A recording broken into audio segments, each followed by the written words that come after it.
দিতে বন্ধনে বিরাজে। তো তাহলে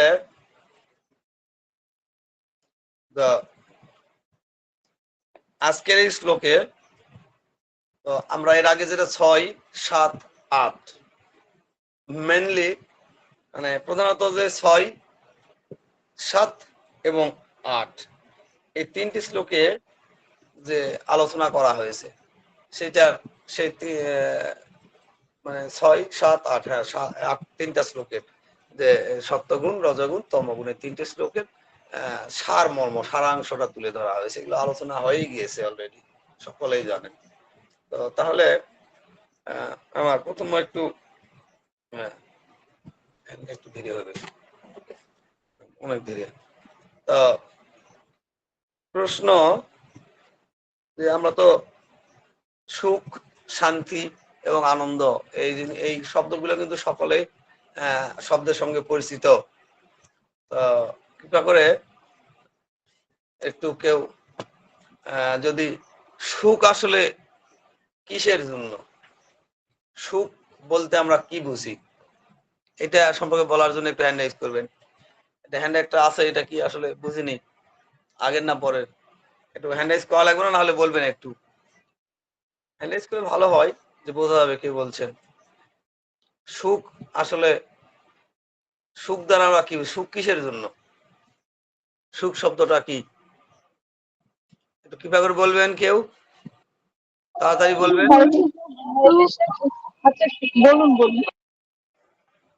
বলুন। তাহলে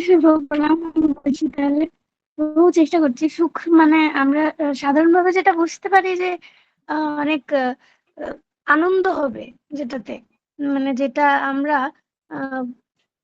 যেটা যেটা পেলে আমাদের ভালো লাগবে, ভালোভাবে স্বাচ্ছন্দ্যে জীবন যাপন করতে পারবো সকলে মিলে। তো এটাকে বলা যেতে পারে। ঠিক আছে, আর কেউ বলবেন কৃপা করে? ঠিক আছে মাতা, প্রণাম, খুব সুন্দর। আর কেউ বলবেন? একজন নিব, একজন বলবেন, আরেকজন। হরে কৃষ্ণ, প্রণাম প্রভু। বলুন। প্রভু, সুখ কথাটি, সুখ হলো আনন্দে উল্লসিত হওয়া, উল্লাসিত হওয়া, মানে খুব আনন্দ হচ্ছে, খুব উৎফুল্ল মন, খুব চমৎকার মন, এরকম কিছু। হরি বল। ঠিক আছে, প্রণাম। প্রণাম। সুখটা হচ্ছে যে দেখুন, দেখুন কিরকম, একটু আগে যেমন আমরা এখানে ইলেকট্রিসিটি ছিল না, অন্ধকার ছিল, ভালো লাগছিল না, আর সঙ্গে ফ্যানটা ঘুরছিল না। এই সুখ হচ্ছে দেহের জন্য।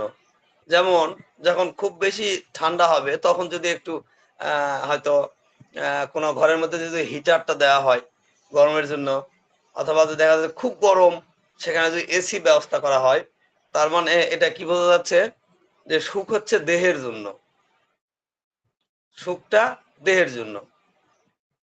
আর শান্তিটা কিসের জন্য, তাহলে একটু কৃপা করে বলবেন তাড়াতাড়ি, ঝটপট। হরে কৃষ্ণ প্রভু। প্রণাম, বলুন।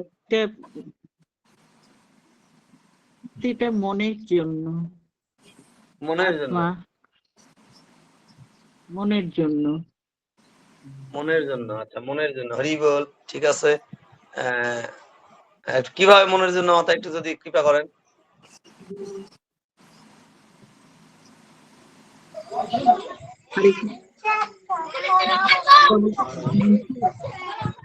মাতা কিভাবে একটু বলবেন কৃপা করে?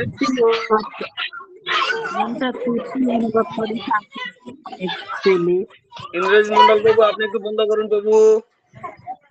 ইন্দ্রজিৎ মন্ডল বাবু, সরি, এটা তো ইন্দ্রজিৎ ম্যাজিক, বন্ধ করুন। হ্যাঁ বলুন মাতা, কিভাবে বলতে পারবেন? যে বললেন তো মনের জন্য। হরে কৃষ্ণ প্রভু। বলুন।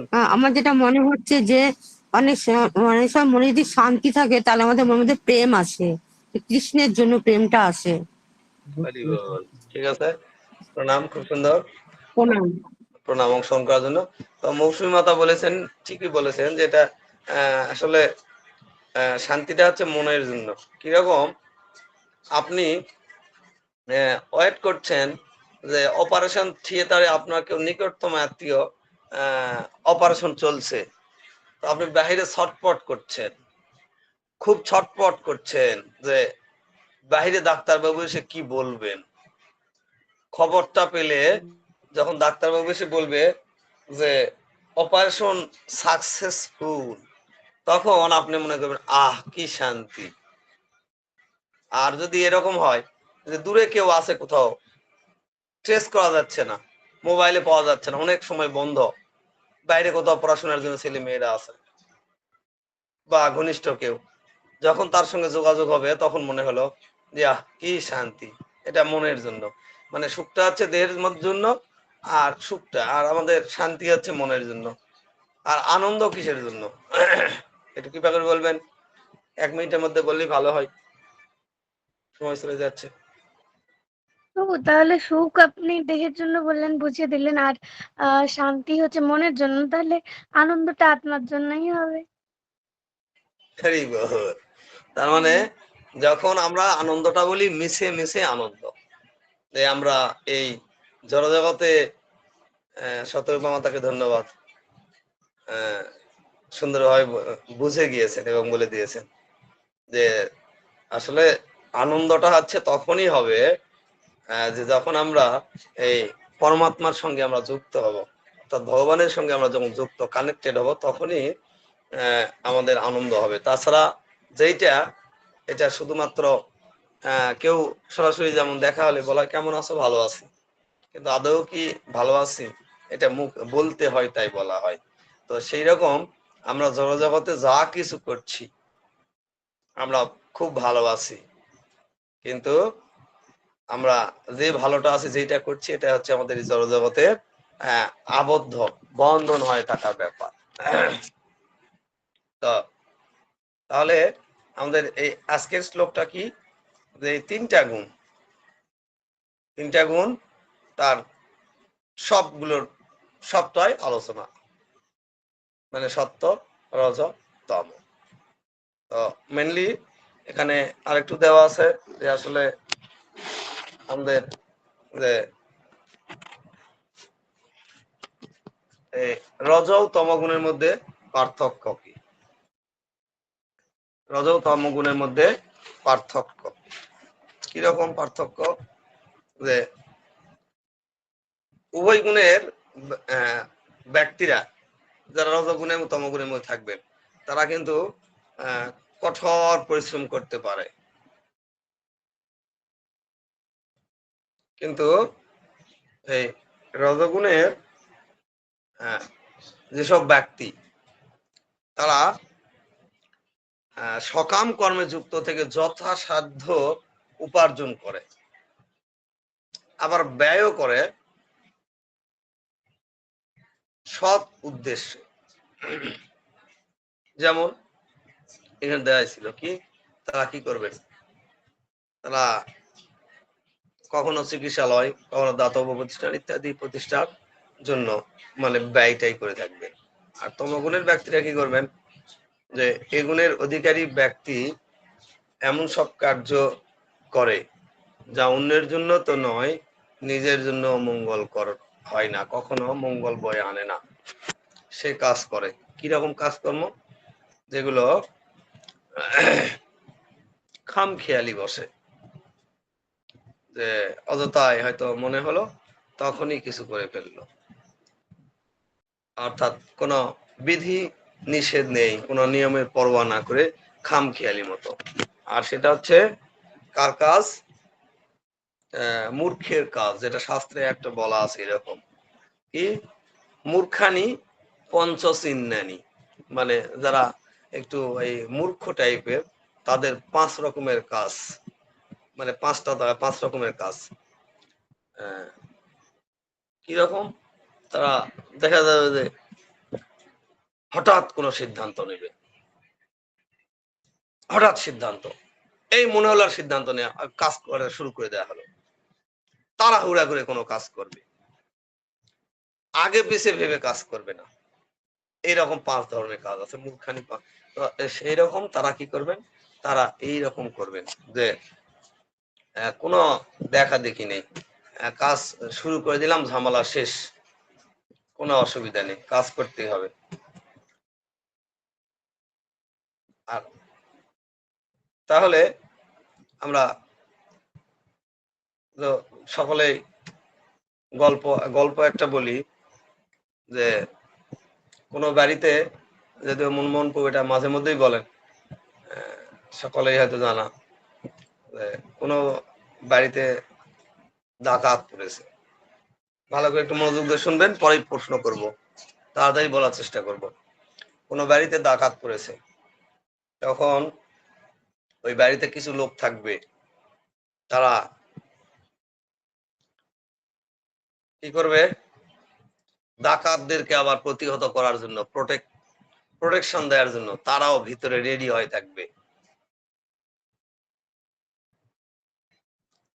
রেডি হয়ে মানে অস্ত্র টস্ত্র যা আছে, নিজের যেগুলো আছে সেগুলো যুদ্ধে মানে প্রতিহত করার জন্য একবারে প্রস্তুত। আর এক ধরনের কিছু আছে, তারা এই ডাকাত দল দেখে চিৎকার চেঁচামেচি শুরু করে দিবে, হাই রে কি হলো, কি হচ্ছে, সব মনে নিয়ে চলে যাবে, কি করা যাবে না, মানে তাদেরটাই বেশি হবে, যে যত গর্জে তত বর্ষে না, তাদের একটা ব্যাপার, সাউন্ড মাছ, যে তত গর্জে তত বর্ষা, তাদের বেশি মানে ইয়ে হবে, মনে হবে যে তারাই সবকিছু করলো, আবার তারা বেশি দেখা যাবে যে মানে পরিবেশটাও অন্যরকম করে ফেলে দিবে, যে তারা কান্নাকাটিও বেশি করে ফেলতে করবে। আর এক ধরনের আছে, ওই এক বাড়িতেই যে তারা তখন কি করবে, এই যে যারা প্রতিহত করার জন্য ব্যস্ত, কেউ চিৎকার চেঁচামেচি এগুলো কি করা হবে না করা হবে এগুলো তাড়াহুড়া ব্যস্ত, কিন্তু এই দুই দলের মধ্যেই নয়, তিনি একাই চিন্তা করবেন যে কি করা যায়, তারপরে হয়তো বুদ্ধি খাটিয়ে বা কাউকে হয়তো ফোন করবে বা কাউকে খবরটা দেওয়ার চেষ্টা করবে। তো এরকম আমরা দেখলাম যে 3 রকমের কোয়ালিটির লোক তো এইটা কোনটা কোন মানে গুণের মধ্যে পড়বে, একটু কৃপা করে যদি তাড়াতাড়ি একটু বলতেন কেউ।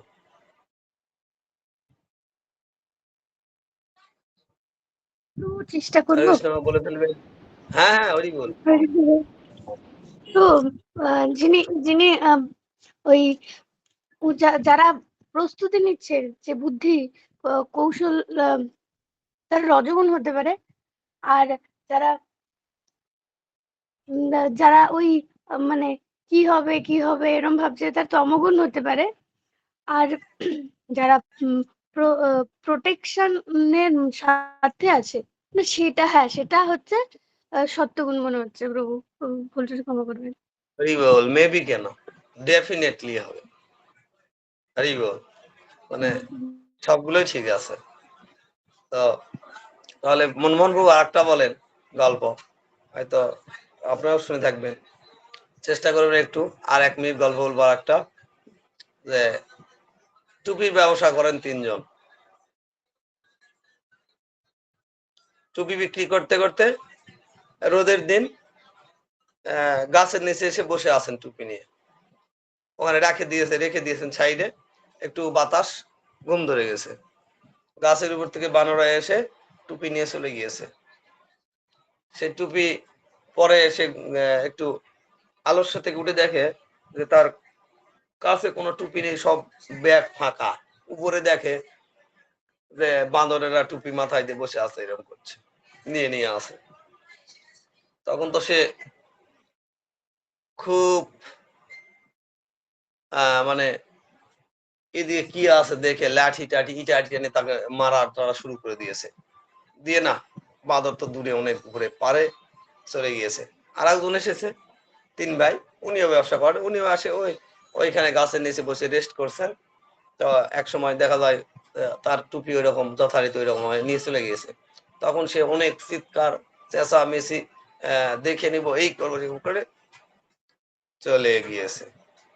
আর একজন এসেছে, যথারীতি ওই রকম হয়েছে, রেস্ট করে পরে দেখে যে টুপি নাই, টুপি সব বাঁদরের কাছে। তখন তিনি কিছু না বলে একটু ধীর স্থির ভাবে, তার কাছে একটা টুপি আছে, তখন ওই টুপিটা হাতে নিয়ে ঘুরছে, চিন্তা করছে যে কি করা যাবে, কি করা হয়, ব্যবসা তো বিক্রি হলো না, কেমন হবে। টুপিটা তখন সে মাথায় দিচ্ছে আর হাতে নিচ্ছে, বানরেরাও এরকম করছে। তখন সে কি করছে, টুপিটা মাথায় দিয়ে মাথা থেকে মাটিতে ফেলে দিয়েছে, বানরেরা ওরকম করে ফেলে দিয়েছে। তো এখানে এই তিনটা দেখে কাদের কি মনে হচ্ছে? তিন ভাই কে কোন প্রকৃতির, একটু তাড়াতাড়ি বলবেন। বলে ফেলুন। আরে প্রণাম। না, যে ভাই না বলেই টুপি নিয়ে চিন্তা করছে আর মাথায় দিয়ে ঘুরছে আর চিন্তা করছে কি করা যায়, টুপিটা মাথা থেকে ফেলে দিল, তখন বানরও সেখান থেকে টুপিটা ফেলে দিল। ওই ভাই বুদ্ধিমান। ও, হরে কৃষ্ণ। আচ্ছা, এটা কোন গুণের মধ্যে পড়লো? শতগুণের মধ্যেই। হরি বল। আর গুলো?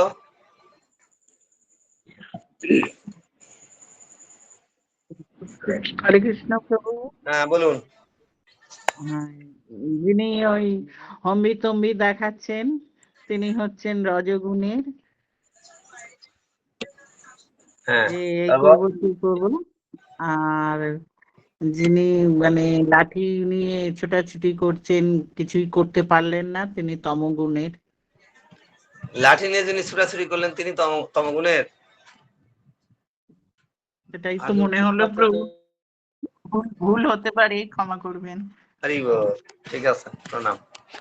তো আমরা প্রণাম আগে যেটা প্রভু। দেখেছিলাম যে ডাকাতদেরকে বা তাদের প্রতিহত করার জন্য ব্যবস্থা নিয়েছিল রজগুণের, তাই না? এখানে ওই রকম যিনি হয়তো ইট টিট ঢেল টেল মারছিলেন তিনি রজগুণের মধ্যে, আর যিনি করছিলেন তিনি ওই তমগুণের। আরে বাবা, তাহলে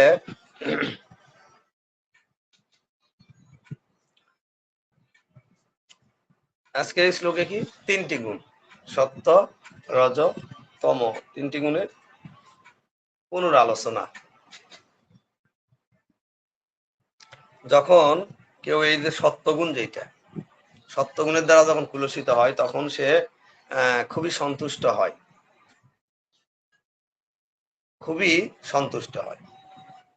তখন কি হয়, তিনি পরমাত্মার কর্তৃত্ব মানার প্রয়োজন বোধ করে না, সন্তুষ্ট হয় কিন্তু তিনি সত্যগুণে। আর রজগুণের দ্বারা কুলসিত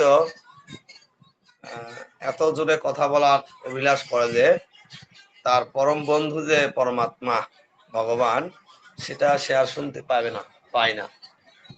অর্থাৎ জড়জগৎ নিয়ে ব্যস্ত সকলেই। আর যদি কেউ তমগুণের দ্বারা কুলসিত হয়, সে এতই জড়বাদী, অজ্ঞান এবং কিছুটা উন্মাদ, সে পরমাত্মার কোনো কথাই সে শুনতে পায় না। এভাবে এই জড়া প্রকৃতির যে গুণসমূহ এই জীবকে আবদ্ধ করে এবং জড়জগতের যেসব বিষয় সে ভোগ করতে চায় তাতেই তাকে সন্তুষ্ট রাখে। অর্থাৎ কৃষ্ণ বলি যেই জীব অনাদি বহির্মুখ, অতএব মায়া তারে দেয় সংসার দুঃখ। আর কৃষ্ণকে ভোলার কারণে তো এই মায়ার জগতে চলে এসেছি। আর তখন তিনি এই জগতে যেইটা করেন সেইটাই খুবই আনন্দের, সুখের। আমাদের 14 নম্বরে, আমার 14 যেটা দেখেছি, 6 নম্বরে যে এখানে বলা হয়েছে যে কি তিন প্রকার বদ্ধ জীবের কথা বলা হয়েছিল। আর সেটাতে কি সত্যগুণের প্রতিযোগের ব্যক্তির কথা বলা হয়েছে। কি বলা হয়েছিল? তারা কেমন হবে? তারা হবে মানে জ্ঞানী ব্যক্তি হবেন, বিজ্ঞানী, দার্শনিক, কবি, সাহিত্যিক, জ্ঞানী ব্যক্তি। অর্থাৎ কিরকম গুণ তাদের? তারা জ্ঞান দ্বারা খুবই অহংকার বোধ করবেন, গর্ববোধ করবেন। আর কি করবেন? যে উন্নত সুখ লাভের ধারণা তাদের এই বন্ধনে আবদ্ধ করে রাখবে। অর্থাৎ তারা উন্নত সুখ লাভের আশা করবে আর এই জড়জগতের বন্ধনে আবদ্ধ হয়ে থাকবে।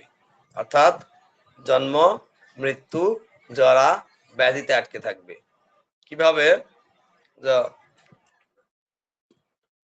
তিন বন্ধু অর্থাৎ কয়েকজন বন্ধু খুব তারা সুখে থাকবে, অর্থাৎ খুব শান্তিতে থাকবে, খুব সুখ দরকার তাদের, খুব শান্তি দরকার, এত সুখ আর এত শান্তি দরকার, মানে এগুলো দিয়ে আর হচ্ছে না। কি করবে তারা? তখন চিন্তা করছে কয়েকজন মিলে, না এখানে হবে না, অনেক টাকা পয়সা আছে, ওই আমেরিকায় যে একটা 100 তলায় একটা বাসা ভাড়া নিতে হবে, একটা বাসা নিতে হবে, ওখানে সিকিউরিটি গার্ড রাখবে, ওখানে অর্ডার করবে, শুধু তারা ওই 100 তলায় থাকবে, কি আরাম, ওখানে থাকবো আর বসে থাকবো আর খাবো আর ঘুমাবো। তখন যথারীতি চলে গিয়েছে। এক সময় তিন বন্ধু নিচে নেমে এসেছে, তারা লিফটে যাওয়া আসা করে, নেমে এসেছে, সিঁড়ি ব্যবহার হয় না বললেই চলে, ওঠানামা করে না, সুখ দরকার, এত সুখ। তো নিচে এসে আসার পরে হঠাৎ যান্ত্রিক ত্রুটির কারণে লিফটটা অচল হয়ে গেছে, ইলেকট্রিসিটি নেই, কিন্তু যদিও অটো ভগবানের কারণে বন্ধ হয়ে গিয়েছে। তো তখন কি করবে তিন বন্ধু? তখন চিন্তা করছে, বা কয়েকজন, উপরে কি করে ওঠা যাবে, অনেক তালা, তো সুখ শান্তি পেতে এসে তো কষ্টই হয়ে গেল। তাহলে এখন বলছে তাহলে ওঠা যাবে, এতগুলো তালা কিভাবে ওঠা যায়? তাহলে এখন জীবনের গল্প বলা হবে। প্রথম বন্ধু বলেছে, তাহলে তুমি একটু বলো, তুই একটু বল, তোর গল্পগুলো শুনি। গল্প বলতে বলতে সে অনেক কয় তলায় চলে গিয়েছে, 20-25 তলায় চলে গিয়েছে। তখন আর এক বন্ধু বলছে, তাহলে এবার আমার গল্পগুলো বলা হলো, এবার তাহলে তোরটা বল। বলছে, না আমার গুলো তো ওই রকমই, কষ্ট, শুনলে অসুবিধা। না বল, বলা লাগবে, বলতো আমারটা শুনলি তোরটা বলবি না কেন? তার সেও বলেছে, বলতে আরো চলে গিয়েছে, এরকম করতে তারা অনেক কাছে চলে গিয়েছে, কাছাকাছি। পরে শেষ বন্ধু আছে, বন্ধুকে বলছে, এই আমাদের সকলের গল্পগুলা শোনা হলো, তাহলে এবার তোরটা বল। বলছে, না আমার এটা শোনা হবে না, তোরা শুনলে সহ্য করতে পারবি না। বলছে, না তুই বলবি না, দেখ চালাকি, বলতে হবে, বল। আমরা সকলেই বলেছি, আমাদের মনের কথা সব বলে দিয়েছি, আর তুই বলবি না, চালাই করলে হবে, বল। বলতে বলতে অলরেডি তারা কাছে চলে গিয়েছে, গেটের কাছে। আর একটা আছে, এরকম করতে বলছে, বলতেই হবে, হ্যাঁ বল। বলছে যে আমার এই গল্পটা হচ্ছে আমার জীবনের গল্প, যে এই যে বলতে বলতে গেটে চলে গিয়েছে, এই যে ঘরের যে দরজাটা আমরা খুলবো, সেই চাবিটা আমার নিচতলায় আমি ফেলে চলে এসেছি। তো এইরকম বিষয়। তো আমরা শুধু সুখ সুখ সুখ চিন্তা করবো, অর্থাৎ এই যে খুব উন্নত চিন্তা করবে, কি উন্নত সুখ লাভের ধারণা, সুখ লাভের চিন্তা, কিন্তু তাতে কি হবে? ওই চাবিটা ফেলে আসার মতোই হবে, যে যেখানে সেখানেই পড়ে থাকবো, জন্ম মৃত্যুর চক্র থেকে আর বের হতে পারবো না। আর কি হবে? যে জীবনযাত্রার মান এত উন্নত তাদের হবে, এই তো এরকম খুব বড় জায়গায় থাকতে হবে, জড় সুখে ব্যস্ত। আর এই সুখের ধারণার কারণ হচ্ছে, যেহেতু কম বেশি তারা কি করেন, তারা পাপ কর্মে কিছু তারা মুক্তই থাকেন, আর পরিণামে তাদের কি হয়, মুক্তি লাভ হতে পারে, আবার সিদ্ধ জগতে প্রবেশের সম্ভাবনা কি থাকবে, কি থাকবে না, থাকে না। তার মানে এরা জ্ঞানী গুণী ব্যক্তি, সমাজের কিন্তু তাদের অনেকটা সম্মান আছে, সম্মানের চোখে দেখবে। আর যেটা সাথে বলা আছে, যে তাদের কেমন বৈশিষ্ট্য, বা কি নারী ও পুরুষের পরস্পরের মধ্যে তাদের আকর্ষণটা বেশি থাকবে।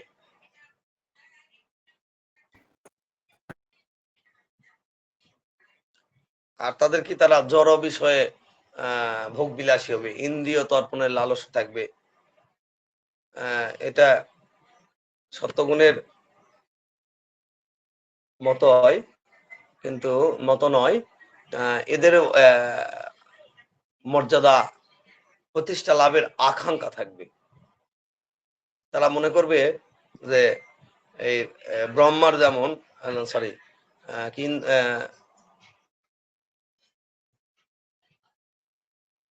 ইন্দ্রের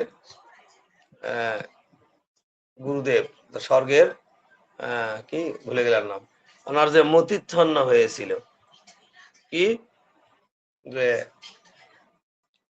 স্বর্গ থেকে তাকে তাড়িয়ে দেওয়া হয়েছিল। কি কারণে? মনে একটু খারাপ বাসনা এসেছিল।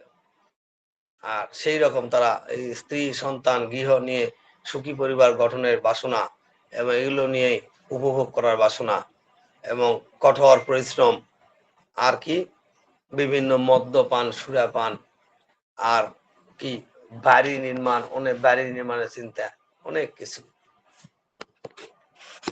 এটাই এই অধ্যায়ের 12 নম্বর শ্লোকেও বলা আছে। আর এভাবে তারা কি করেন? কর্মফলের বন্ধনে আবদ্ধ হয়। আর পরিণাম কি হয়? পরিণামে মুক্তি লাভের সুযোগ থেকে বঞ্চিত। আর 8 কি বলা হয়েছিল? 8 ওই সত্য, রজ, তম গুণের কথা বলা হয়েছে। কি তম গুণের কথা বলা হয়েছে? যে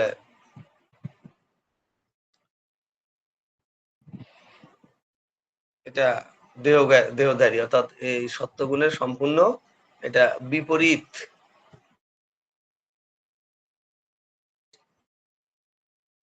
যে তমগুণের দ্বারা আচ্ছন্ন হলে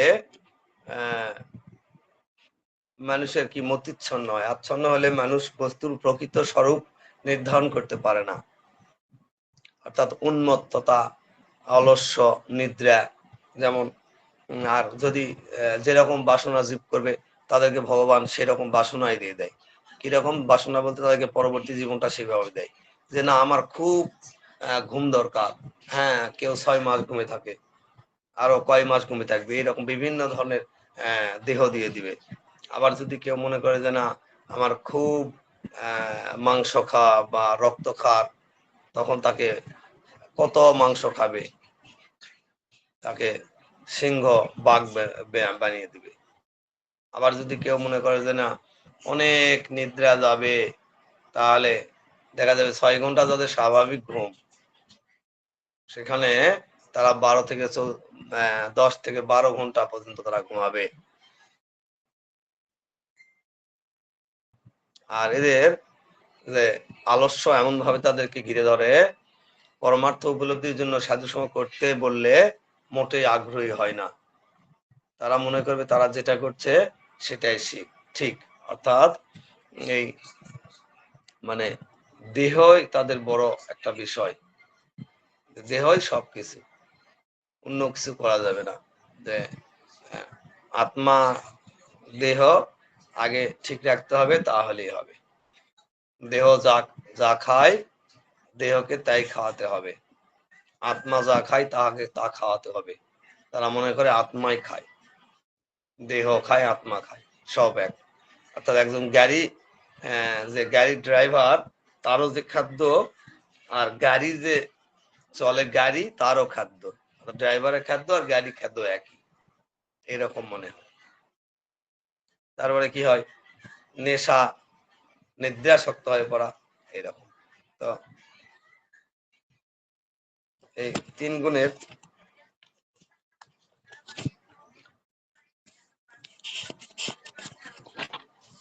সত্য, রজ, তম গুণের প্রভাব, অর্থাৎ এগুলো লক্ষণগুলো।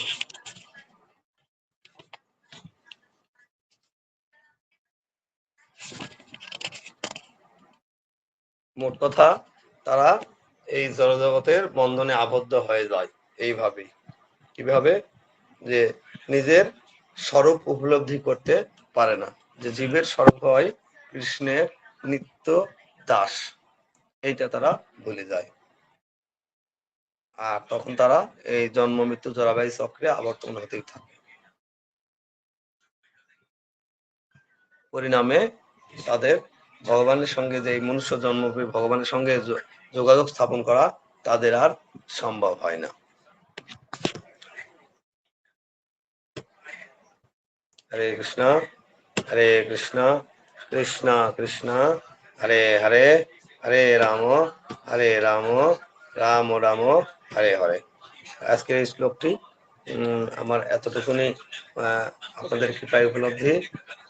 সকলে কৃপা করবেন, সকলে নিকট কৃপা প্রার্থনা করছি যে এই ভগবানের কথা বলতে সুযোগ দেওয়ার জন্য।